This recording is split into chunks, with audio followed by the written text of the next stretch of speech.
Okay, നിങ്ങൾക്ക് കുറേ ചോദിക്കാനുണ്ടെന്ന് എനിക്കറിയാം. അപ്പോൾ എനിക്ക് കുറച്ച് പറയാനുമുണ്ട്. അപ്പോൾ ആദ്യം നിങ്ങൾക്ക് എന്താ ചോദിക്കാനെന്ന് വെച്ച് ഞാൻ ചോദിച്ചു.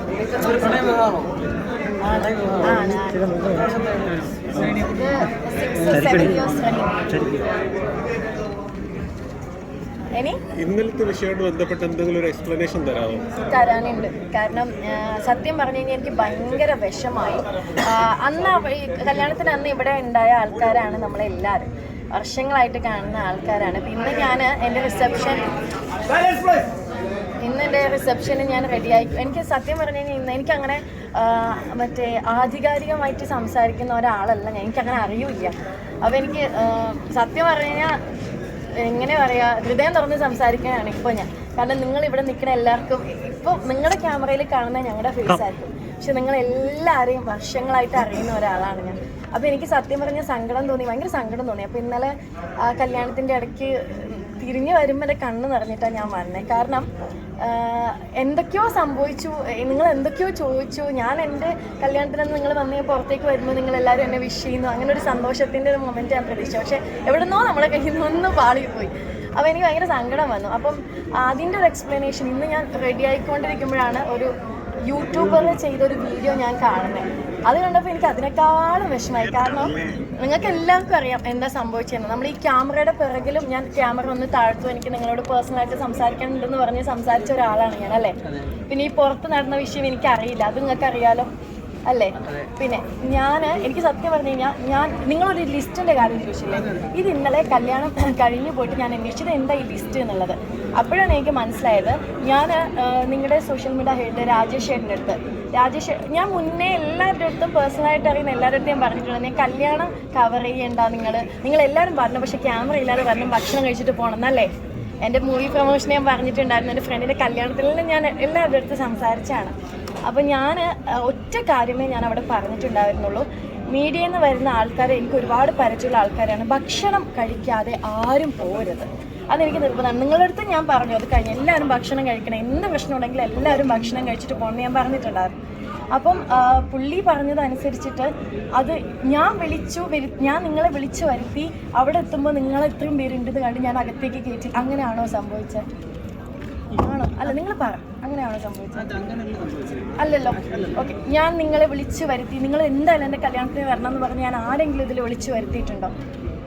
അങ്ങനെയല്ല, നമ്മുടെ അടുത്ത് വന്ന് നമ്മളൊന്ന് പ്രൊമോട്ട് ചെയ്ത് തരണമെന്ന് ആരുടെയും പറഞ്ഞു. എന്റെ PR വർക്ക് നമ്മുടെ PR ചെയ്ത് ഞങ്ങളുടെ കല്യാണം ഒന്ന് ഹൈപ്പ് ഉണ്ടാക്കി തരണമെന്ന് ആരുടെങ്കിലും നിങ്ങൾ ഒരാളടുത്തെങ്കിലും ഞങ്ങൾ പറയുകയോ അല്ലെങ്കിൽ ഞങ്ങൾ എന്താ ടിഷ്യൂ പേപ്പർ പോലെ യൂസ് ചെയ്ത് കളയുകയോ ചെയ്തോ? ഈ പറഞ്ഞ സ്പെസിഫിക് യൂട്യൂബർ പറഞ്ഞ അങ്ങനെയാണ്, നിങ്ങളെല്ലാം ഞങ്ങൾ വിളിച്ചു വരുത്തി. എന്നിട്ട് ഞങ്ങൾ നിങ്ങളെ തന്നെ എന്താ പറയുക, ഗുണ്ടകളെ വെച്ച് അല്ലെ ഗുണ്ടായിസം കാണിച്ചു എന്നാണ്. അങ്ങനെ ഒരു സംഭവം ഉണ്ടായിട്ടുണ്ടോ നിങ്ങൾ പറയോ? എല്ലാവരും കൂടെ നമുക്കറിയത്തില്ലായിരുന്നു. ആ ലിസ്റ്റ് തന്നത് എന്തിനാന്ന് വെച്ചാൽ ഫുഡിന്റെ കാര്യത്തിനായിരുന്നു. ഒരു പാസ് അടിക്കണമായിരുന്നു ഞങ്ങൾക്ക്, കിട്ടിയോന്ന് എനിക്കറിയത്തില്ല. അകത്തേക്ക് പാസ് തന്നിട്ട് ഒരു മീഡിയക്ക് ഒരു പാസ്, സോ ദാറ്റ് ഒരാൾക്ക് കഴിക്കാം എന്നുള്ള രീതിയിലാണ് ആ ലിസ്റ്റ് ഞാൻ ചോദിച്ചതും അങ്ങനെ ലിസ്റ്റ് തന്നതും. അതിന് വേണ്ടിയിട്ടാണ് ആ പാസ് അടിച്ചത്. പാസ് കണ്ടായിരുന്നാണല്ലോ ഇല്ല, അത് ഭക്ഷണത്തിന് വേണ്ടിയിട്ടുള്ള പാസ്. പക്ഷേ ഈ ലിസ്റ്റിന്റെ കാര്യം എനിക്കറിയില്ലായിരുന്നു. ഞാൻ ഭക്ഷണം കൊടുക്കണം എന്നാണ് പറഞ്ഞത്, എല്ലാ കാര്യങ്ങളും രാഹുലാണ് ഹാൻഡിൽ ചെയ്ത്. പിന്നെയാണ് നിങ്ങൾ വെച്ച ലിസ്റ്റിന്റെ കാര്യം എന്താന്ന് നോക്കുന്നത്. എനിക്ക് മനസ്സിലാകത്തപ്പോഴത്തേക്ക് ഭയങ്കര വിഷമമായി പോയി നമുക്ക്. പിന്നെ എന്താന്ന് വെച്ച് കഴിഞ്ഞാല് ഇന്ന് നമ്മളടുത്ത് ഈ ക്യാമറയിൽ കാണുന്ന ആൾക്കാർ കാണാത്തൊരു ഭാഗമുണ്ട്. അത് കഴിഞ്ഞ് നമ്മൾ ക്യാമറ താഴ്ത്തി തരുമെന്ന് പറഞ്ഞ് ഞാൻ നിങ്ങളോട് സോറി ചോദിച്ചു, സംസാരിച്ചു. കാരണം നിങ്ങളെല്ലാവരും എനിക്കറിയാം. പിന്നെ ഈ മോർ ദാൻ മീഡിയ എന്ന് വെച്ച് കഴിഞ്ഞാൽ ഇതിൽ പലരുമായിട്ട് പേഴ്സണൽ അടുപ്പമുള്ള ഒരാളാണ് ഞാൻ, അല്ലേ? എല്ലാം പേഴ്സണലായിട്ട് ഒരു അടുപ്പമുള്ള ഒരാളാണ് ഞങ്ങൾ രണ്ടുപേരും. അപ്പോൾ അത് നമുക്ക് ഭയങ്കര സങ്കടമായിപ്പോയി. അങ്ങനെ ഈ പുറത്തുനിന്ന് കണ്ട് സംസാരിക്കുന്ന ആൾക്ക് എന്ത് സംസാരിക്കും, പക്ഷെ നമ്മുടെ ഇടയിൽ ഉണ്ടായ പ്രശ്നം അതല്ല. അതിന് ആൾക്കാർ സംസാരിച്ച് ഭയങ്കര കോംപ്ലിക്കേറ്റഡ് ആക്കിയപ്പോൾ ഇന്ന് രാഹുൽ വിളിച്ചു നിങ്ങളെ കല്യാണം. ഇത് രാഹുലിന്റെ ഫംഗ്ഷനാണ്. എനിക്കൊന്നും വീഡിയോ എടുത്തിട്ടില്ല, ഞാൻ തന്നെയല്ലേ നിങ്ങളുടെ എല്ലായിടത്തും പറഞ്ഞത് നിങ്ങൾ വരണം, നമുക്കിവിടുന്ന് ഭക്ഷണം കഴിക്കാം, നമുക്ക് സംസാരിക്കാം, നമുക്ക് എല്ലാം ഷൂട്ട് ചെയ്യാന്ന് പറഞ്ഞ് ഞാൻ തന്നെയല്ലേ വിളിച്ചേ. നമ്മളൊക്കെ എന്ന് പറഞ്ഞാൽ ഇദ്ദേഹത്തിന്റെ അടുത്ത് ചോദിച്ചു, നമ്മൾ എത്ര നാളായോ നമ്മൾ കാണാൻ തുടങ്ങിയിട്ട്? ഇല്ല, എന്നെങ്കിലും ഞങ്ങൾ അങ്ങനെ ചെയ്യുമെന്ന് തോന്നുന്നുണ്ടോ? വിളിച്ചു വരുത്തിയിട്ട് ഞങ്ങൾ നമ്മുടെ കല്യാണം ഹൈപ്പ് തരൂ എന്ന് പറഞ്ഞ് ഞങ്ങൾ വിളിച്ചു വരുത്തി. പക്ഷെ പ്രശ്നം എന്താ, ഇതെല്ലാം കറങ്ങി തിരിഞ്ഞ് വരുമ്പോൾ നമ്മുടെ കല്യാണമായി നമ്മുടെ കല്യാണമേ വരും. ഗ്രൂപ്പിൽ ലിസ്റ്റ് ഇട്ടിട്ട് മീഡിയക്ക് കവർ ചെയ്യാനാണെന്ന് പറഞ്ഞ് വിളിച്ചു വരുത്തിയതാണ്. അപ്പൊ ഭക്ഷണത്തിന് വേണ്ടിയിട്ടുള്ള ലിസ്റ്റ് ആണെന്ന് ആ ഗ്രൂപ്പിൽ പറഞ്ഞിട്ടില്ല. എന്റെ അറിവിൽ അത് ഭക്ഷണത്തിന് ഒരു പാസ് ഉണ്ടെങ്കിൽ ഒരാൾക്ക് കഴിക്കാം, ഒരു മീഡിയക്ക് ഒരു പാസ്. നമുക്കും ഈ ഭക്ഷണത്തിന്റെ കൗണ്ട് എടുക്കണ്ടേ? എനിക്ക് പാസ് ഇല്ലെന്ന്, എനിക്ക് കഴിക്കാൻ പറ്റില്ല. നിങ്ങൾ ആരും കഴിച്ചില്ല എന്ന് എനിക്കറിയാം. നിങ്ങൾ എല്ലാവരും കൂടെ ഞങ്ങൾ സാധാരണ ഗ്രൂപ്പിലെ അങ്ങനെ കൗണ്ട് ചെയ്യുന്നത് കല്യാണത്തിന് സാനിപ്പ് എടുക്കാറുണ്ട്. അതൊക്കെ ഞങ്ങൾക്ക് എൻട്രി എടുക്കാനുള്ള ഇതുമായിട്ട് ഞങ്ങൾക്ക് മീഡിയക്ക് പ്രത്യേക സ്ഥലം തരാറുണ്ട്. ജിപിയുടെ കല്യാണത്തിനായാലും അങ്ങനെയായിരുന്നു. ഞങ്ങൾ അങ്ങനെ വിചാരിച്ച ഇത്രയും മീഡിയ വന്നത്. പക്ഷെ മടം നനഞ്ഞിട്ട് പോലും ഞങ്ങളെ അവിടെ പോലും നിർത്തുന്നുണ്ടായിരുന്നില്ല. ഇതൊന്നും നമ്മൾ അറിയുന്നുണ്ടായിരുന്നില്ല. പിന്നെ എന്താന്ന് ചോദിച്ചാൽ ഈ കാര്യമില്ലേ, നിങ്ങൾ ഈ പറഞ്ഞ കാര്യം ഇത് ഞാൻ അന്വേഷിച്ചു. ഇന്നലെ എൻ്റെ കല്യാണം കഴിഞ്ഞ് അന്ന് രാത്രി ഞാൻ വിളിച്ച് അന്വേഷിച്ചപ്പോൾ എനിക്കൊരു സ്ക്രീൻഷോട്ട് തന്നു. എൻ്റെ ഫോൺ മുകളിലാണ്. എനിക്കൊരു സ്ക്രീൻഷോട്ട് തന്നു. അതായത് ഇന്ന് ശ്രീവിദ്യയുടെ കല്യാണം നടക്കാണ്, നിങ്ങളുടെ ഗ്രൂപ്പിൽ വന്നതാണെന്നും പറഞ്ഞ് എനിക്ക് രാജേട്ടൻ അയച്ചതാണ്.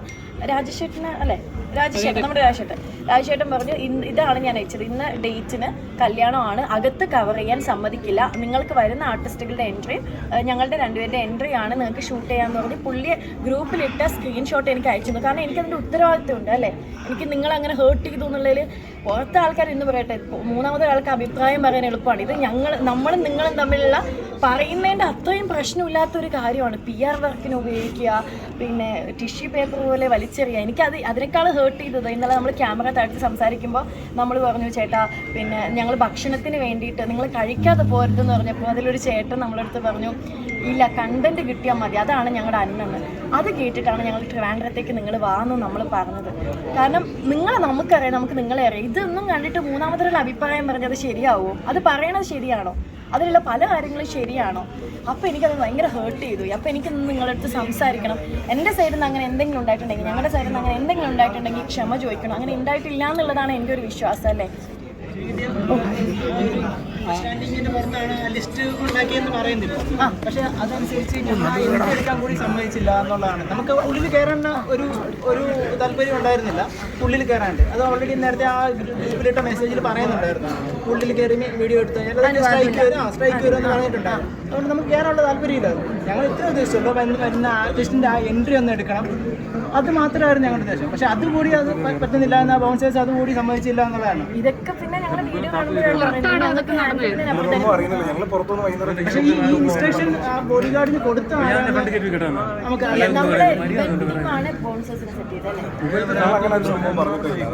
എൻട്രി എടുക്കാൻ പാടില്ല പറഞ്ഞിട്ടില്ല.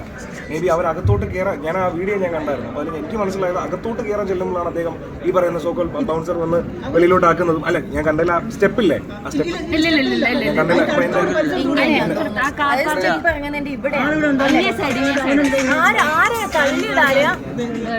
കണ്ടില്ല. സോറി കേട്ടോ, എന്തെങ്കിലും പറ്റിയിട്ടുണ്ടെങ്കിലോ അല്ലെങ്കിൽ നിങ്ങൾക്ക് ആർക്കെങ്കിലും വിഷമമായിട്ടുണ്ടെങ്കിലോ.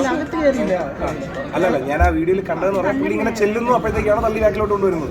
അല്ല എനിക്ക് അതാ ഞാൻ പറയുന്നത്, അല്ല അതാ ഞാൻ പറയുന്നത്, എനിക്ക് മനസ്സിലായ അത്രേ ഉള്ളൂ. അപ്പോൾ